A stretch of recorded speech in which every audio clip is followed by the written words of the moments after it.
আসসালামু আলাইকুম। আমার সাথে আছে, দেখতে পাচ্ছেন, জমিদার মামা। তো ইনি কিন্তু একজন মুক্ত সাপোর্ট করে ভালো ইসলামিক দল আছে, তো মুসলমান প্লেয়াররা খেলাধুলা করে।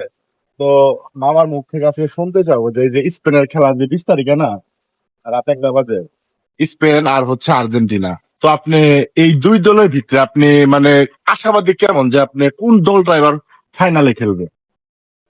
প্রথমত আমি দর্শককে পরিষ্কার করে দিতে চাই, আমি হলাম একজন ইরান প্রেমী। আগে ছিলাম আগে ছিলাম ব্রাজিল, কিন্তু পরবর্তী 2022 সাল থেকে আমি ইরান সাপোর্টার। তো ইরান রাষ্ট্রটি হেরে গেছে, মানে তারপর থেকে আমি মুসলিম, 13টা মুসলিম রাষ্ট্র যেগুলো সেগুলাকে আমি সমর্থন করি। মানে এই যে ইহুদিরা যে খেলে, হ্যাঁ, ইহুদি না, সাপোর্টার নাই? যেহেতু ইসলামের সাথে এরা ধর্মীয়, তারা যুদ্ধ সহিংসতায় লিপ্ত আছে, সেজন্য আমি এদেরকে। তো এখানে কাল 20 তারিখে যে স্পেনের খেলা হবে, সেই খেলায় কিন্তু পর্তুগালের সাপোর্টার, আপনার ব্রাজিলের সাপোর্টার, ইরানের সাপোর্টার, মিশরের সাপোর্টার, বিশেষ করে মিশরকে যারা মুসলিমরা ভালোবেসেছিল, মিশরের খেলাটা কিন্তু ওই মেরোডোনা যে হাত দিয়ে গোল করেছিল, সেই গোলের মতো কিন্তু কাপটা যদি আর্জেন্টিনা পেয়ে যায় তাহলে বিতর্কিত হবে এক।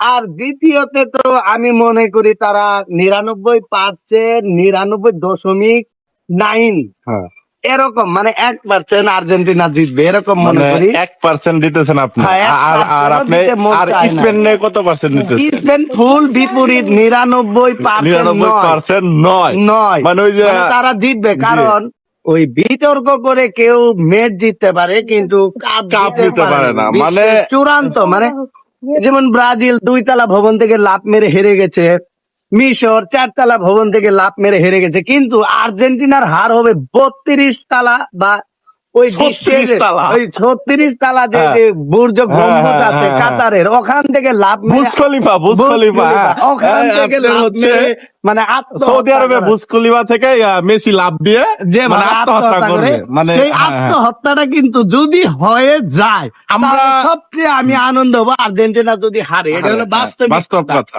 আর স্পেনে মুসলমান আছে, লামিয়া মাল আছে। লামিয়া ইয়ামেল আছে, ওকে আমি অনেক ভালোবাসি, কারণ তিনি হারার মানে তিনি বিজয়ের পরে আল্লাহর জন্য সেজদা সেজদা দেয়, করে। বা হাত তুলে আর্জেন্টিনার মধ্যে মোনাজাত তো করে, নাই হ্যাঁ। খ্রিস্টান, যে আমি কিন্তু খ্রিস্টানকে এই যে ভালোই বাসি না। ফিফা ওয়ার্ল্ড কাপ এবারে খেলাটা অনেক বিতর্ক হয়ে গেছে। দেখছেন আপনি হ্যাঁ, এখানে মিশরের সাথে যে খেলাটা খেলছে, কি একটা দুর্নীতিবাজ খেলা। এখানে ধর্মীয় কিছু ওই হিংসা প্রতিহিংসা ফিফা এবার ফুটে তুলেছে, হ্যাঁ। সেজন্যই ওই আমিও চাই যে ধর্মীয় দিয়েই স্পেনের ওই ইয়েমাল যে আছে একটা, ওই লামিয়া মাল, হ্যাঁ। লামিয়া মাল, ওকে দিয়ে মালের গুড়ায় মালে ঠেলা দিয়ে কারণ মেসিকে শেষ করে কারণ দিবে। আপনার মামার রেকর্ড কিন্তু আছে, আপনার স্পেনের সাথে কিন্তু আর্জেন্টিনা 7টা খাইছে, ও, এটা কিন্তু জানেন। হ্যাঁ, হ্যাঁ, হ্যাঁ? হ্যাঁ, হ্যাঁ। কিন্তু আবারও কিন্তু সেই আপনি সেই দলের সাথে খেলা করছে, কারণ এবার আর্জেন্টিনার ভক্তরা যারা আছে, ওই যে 7টা গোল যে খাইছে, এবার ওর বুকের ভিতর ধুক ধাক শুরু হয়ে গেছে যে 7টা খাইছে। এবার এবার আরো খেলতেছে ভালো ভালো প্লেয়ার। লামিয়া মাল যেভাবে বল পাস করে বা যেভাবে খেলাধুলা করে, ইনশাল্লাহ লামিয়া মালের অনেক ভক্ত আছে বাংলাদেশে। আপনি কি কি মনে করেন এটা? আমি তো মনে করি শুধু লামিয়া মালের ভক্ত না, ব্রাজিলের ভক্ত আজকে স্পেনে সাপোর্ট করবে, মানে 48 দলের যেগুলো আছে আর্জেন্টিনাকে সমর্থন করবে না, নিরুপায় হয়ে মা মরা ইতিমের মতো আর্জেন্টিনা গোল খাবে, এটাই আমার কামনা একদম। তো মানে যারা ব্রাজিলের সাপোর্টার আছেন এবং কি আর্জেন্টিনাকে এবার কাপ নিতে দেখতে চান না, তারা ভিডিওটা বেশি বেশি শেয়ার তারা করে আমাদের দিবেন। সমর্থন তারা আমাদের সমর্থন জানান।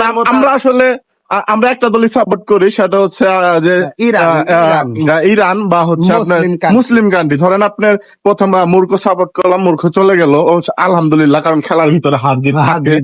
তারপর আমরা কিন্তু আপনার ওই যে মিশরকে আমরা বেছে নিয়েছিলাম, তো মিশরও ভালো খেলছে, কিন্তু দুর্নীতি কইরা কিন্তু মিশরকে মাঠ থেকে আউট করে দেওয়া হয়েছে। মুসলমান হওয়ার কারণে কিন্তু সে মাঠ থেকে আউট। কারণ ইহুদির বাচ্চারা, ইহুদির জমিনে ওরা কোনোভাবে মুসলমানকে ঠাঁই দিবে না।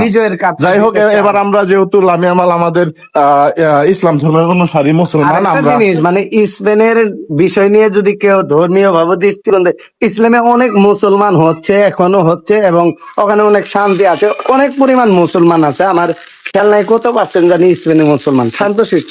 যাই হোক, ভিডিওটা আজকে এই পর্যন্ত, কারণ বৃষ্টি পড়তে দেখতেছেন, বৃষ্টির ভিতরে কিন্তু আমরা ভিডিও দিতেছি কষ্ট করে। তো ভিডিওটা সবাই শেয়ার করে দিবেন। আল্লাহ হাফেজ।